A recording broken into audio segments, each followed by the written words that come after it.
going to say it right here. Look, Andre gets it. I get it, okay? I get it. He messed up. I messed up. He fired the guy. I fired everybody, actually. I fired the sound guy. Okay? I get it.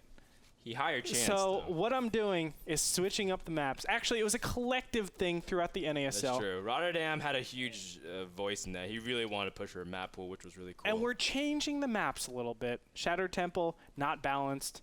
I shouldn't say not balanced. Yeah, it's not balanced. Imbalance is the correct term you're thinking of. Yeah, maybe. But Shattered Temple and then Odyssey just wasn't played enough, and we actually talked to all the pros to make sure that they didn't want Odyssey. We actually had pro input for all these maps to make sure that they didn't want to, or they did.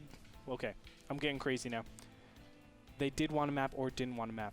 They're just making sure. And we came down to consensus. We've added maps like Cloud Kingdom and whatnot. And, well, of course, the official announcement will be posted on our website as well as updated information tomorrow. And that's for our playoffs, guys. That's not necessarily for tomorrow's matches of the wildcards, just because we want continuity. But, of course, that's our way to adapt. That said, we are on Tal'Darim Altar for game number 4 between BeastyQT and Morrow. Beasty going for CC first, a build that Gretorp's been a huge proponent of in TVZ. I like it a lot. Bitter loves it a lot. It you might feel be his the new strength favorite of build. it, right? I feel very strong, but very weak to assert that goes gas pool first. Yeah, I mean, for no reason at all. The actual correct way to do this, if you want to play super standard, is to put a command center right here.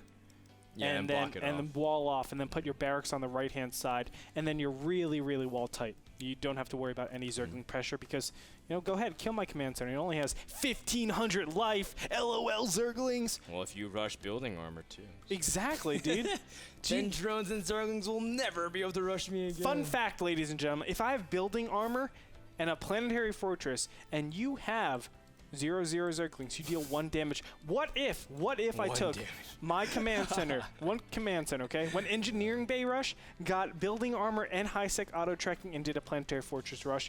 Look out, 2v2s. That's what I'm doing next time around. That's what we'll do against Ben and Kevin next time they challenge us. Just to a Ben.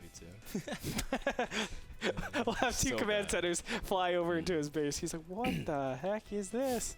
A common transition after this build is to go directly for a factory and then just pretty much pressure as normal, but you just have a lot more units in the early game because you have a lot stronger economy than normal. Double orbital early on this fast can be surprisingly powerful. And so you can see BC going for the factory, no doubt going to eventually get that reactor as well. It's just something that BC's been doing to control the map. And we'll see how Morrow responds. It is Tal'Darim Altar where the rocks do prevent Morrow from taking a fast third, but the rocks armor has been reduced. And so you can take it significantly faster, but as a result, Morrow has to do things like take a gas, like have to stay on 2 base for a while compared to what he's normally used to. Actually, BC is doing the exact build that I always do. The only difference is we do, Gretorp. But you're the one who originated. Thanks. Yeah, he stays on 1 gas. That's the big thing. Yeah, he stays on 1 gas, and then he powers off of this. Oh, wait, what is he doing, Gretorp? He's putting a 3rd command center. Okay, I got something for Gretorp. Like, you can't do 3rd command center with this build. And I'm like, yes, I can. But BC's doing a 3rd command center. Do you want to go into the theory about why it's bad to do a 3rd command center? Well, I'll throw down with you right now, Frodan. No, I'm just saying Beasty does this, so I don't feel alone anymore. Okay. I'm not the only one in this world. I would throw down with you so Beasty fast. understands me. I don't agree with this 3rd command center. Well, do you agree with it being in the bottom right corner in the middle of nowhere? No, I don't. It's only going to be minerals. It's probably like a renegade Terran SCV that doesn't want to colonize with the rest. It's like, you're fired. It's like, fine, I'll make my own colony in the bottom right. Seriously. And then all of a sudden it becomes a 3-player game. Like, all of a sudden someone else takes control of the game. Straylock comes out of nowhere, says, I'm not done with NASL just yet. Takes over the bottom right. So you want to hear why I don't agree with this 3rd command center? Go ahead. It's super out of place. It just, for me, it doesn't make sense with the current metagame of ZVT.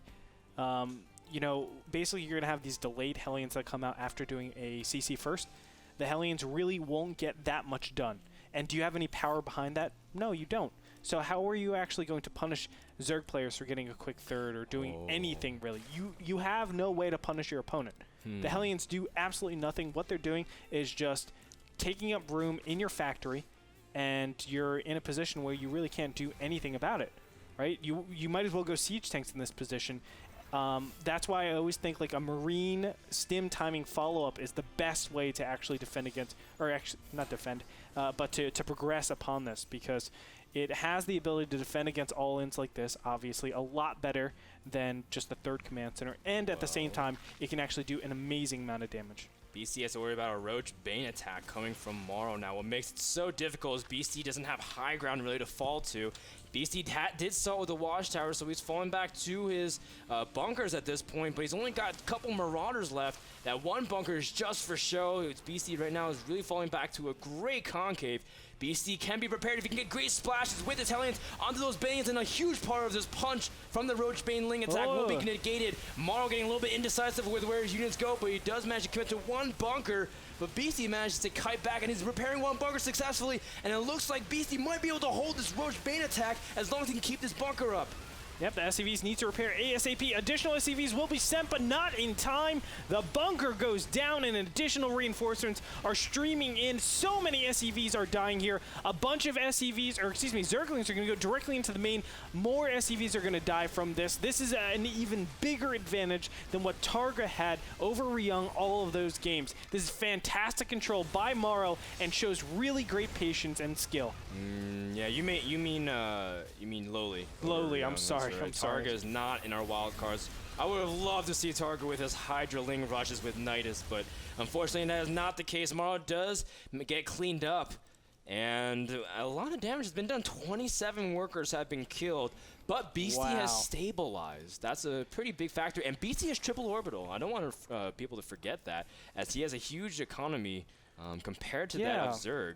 So here's the thing. I think Morrow actually overestimates his advantage. He's like, wow, I just cleared up every SCV. You're like, well, I don't see all his SCVs, but there's a huge chunk of them in the bottom right. There's 8 plus this mule, which is 4.5, so 13.5 and growing SCVs down here. Of course, he has an extra 50% income in the amount of SCVs he actually makes, so that's a really good thing to note as well.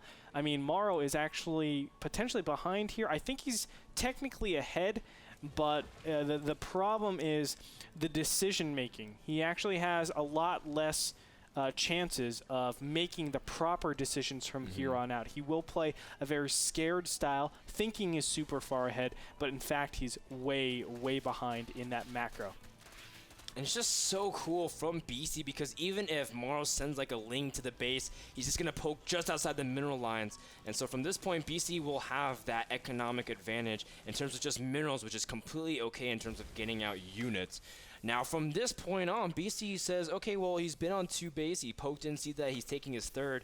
That may just put at this point where BC should just sit back, because he realizes he's ahead in economy from that point on. It's an interesting dynamic what we have right now, because part of the problems of going this type of build, when you go CC first, you lose a lot of relevance very fast after, let's say, 14 minutes, 13 minutes, right around where 1-1 is normally finished. I see 13, 14 to be conservative, but I would actually say 12 minutes normally. Frodan. Morrow went a very delayed 1-1, so that's why we have it 13, 14 minutes.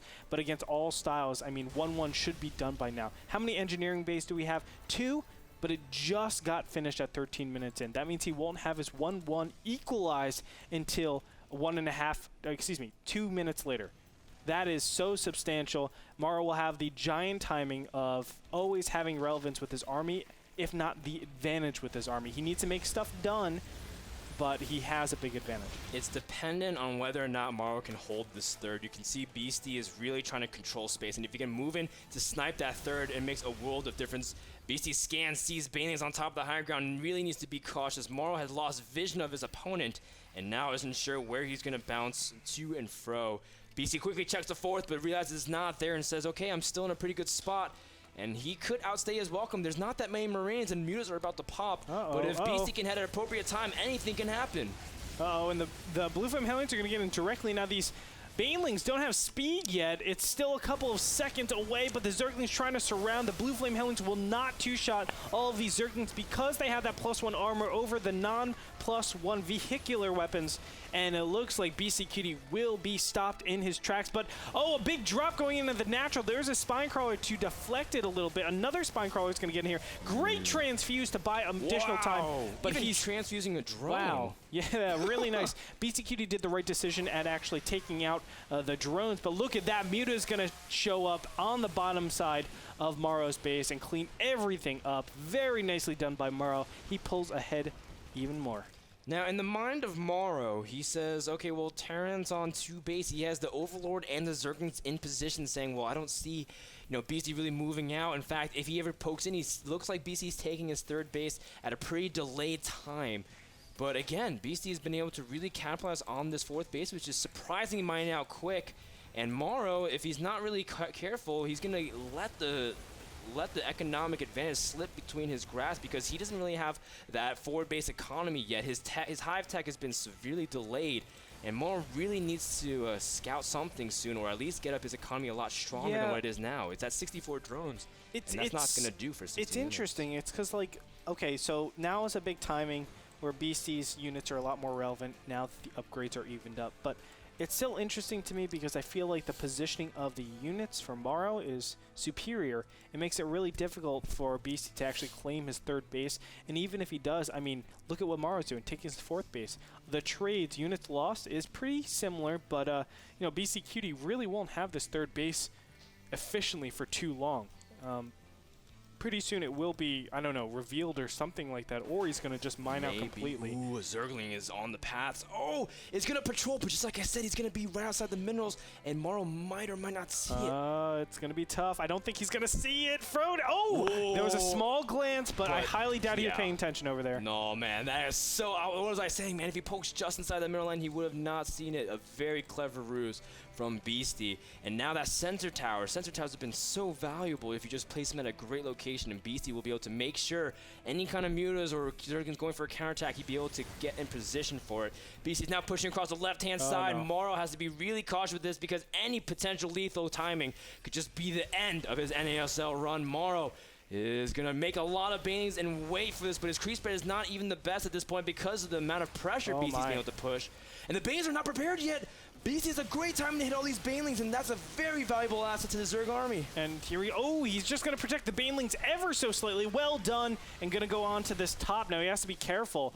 Wow, there's a lot of potential problems for Beasty in this position. Great split, though. That's what you want to do, a preemptive split. Make sure that your Marines aren't going to just get absolutely decimated. Mutas are going to pick off a couple here.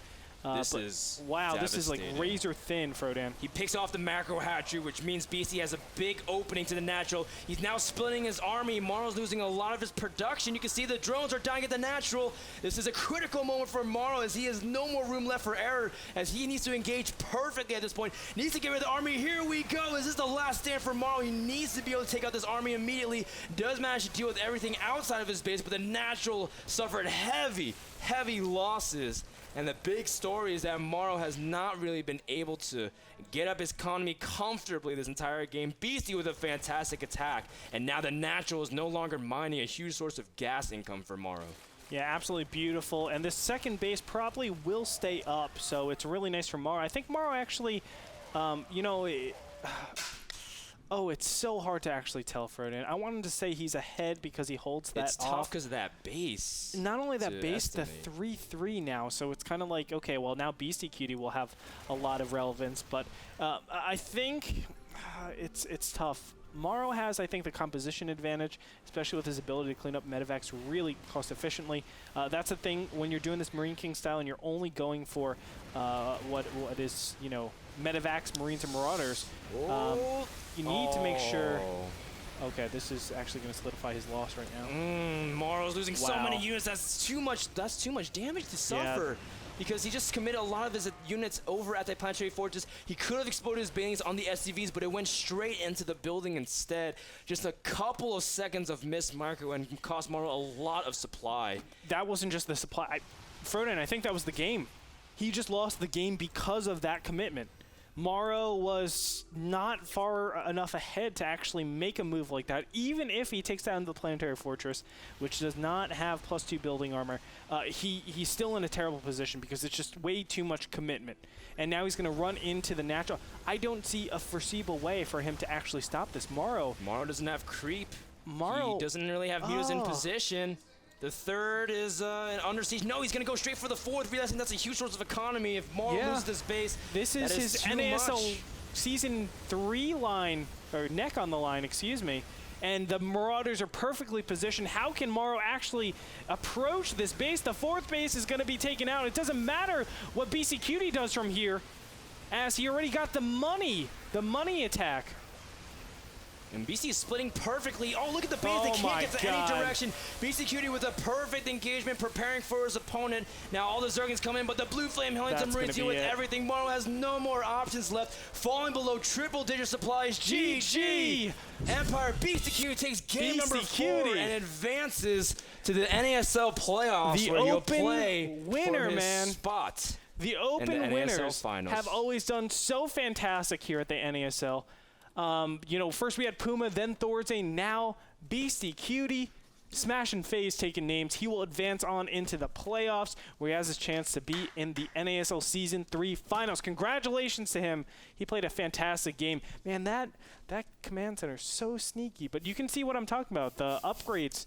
Dude, so the upgrades, right? Oh, that third command center That is so 1-1. bad. I didn't- BeastyQT takes the series 3-1. Okay. Not bad. Actually, you know, it's so funny. If you get to know BeastyQT, he's the one who says not bad like every other sentence or not. And I'm like wondering, was Rotterdam the first one to really teach Beastie not bad? Or did Beastie teach Rotterdam not bad? I'm like, which came first, the Chicken or the BeastyQT egg? or the Rotterdam? And I'm like, we'll think about this all during the break while we thank our sponsor of that match, GameMinder, the smartphone application that lets you know about upcoming games and demos. Download it at the App Store. We're back with our final series of the day, Andre. Oh, baby. Our final series of the day is not bad as well. Not Galaxy bad. versus House Swaps. Oh, It's going to be great. I can't It's going to be wait. fantastic. PVZ to wrap things off. We've had a TVZ, we've had a TVP, but we're going to wrap things up with the full circle of matchups. Don't go anywhere. This is the NASL Thursday Wildcards. We'll be back in just a few.